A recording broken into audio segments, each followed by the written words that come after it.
Hello everyone, আসসালামু আলাইকুম। চলে আসলাম আজকে দুপুরের লঞ্চের খাবার নিয়ে আপনাদের কাছে। যদিও আপনাদের খাওয়াতে পারবো না, বাট শেয়ার করি আজকে আমি কি রান্না করেছি। আর কখনো যদি সুযোগ হয়, যারা স্টকহোমে থাকেন তাদের ইনশাল্লাহ একদিন সবাইকে খাওয়াবো।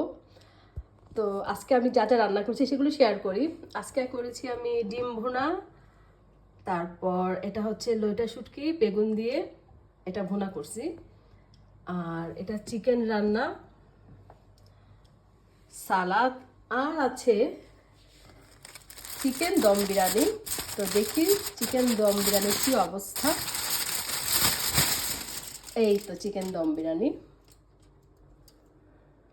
দেখতে যেরকম সুন্দর খেতেও সেরকম। তো আজকে আমি চিকেন দম বিরিয়ানি করেছি, আর এই হাঁড়িতে হয়নি দেখি আরেকটি হাঁড়িতেও করলাম। এই হচ্ছে আজকের দুপুরের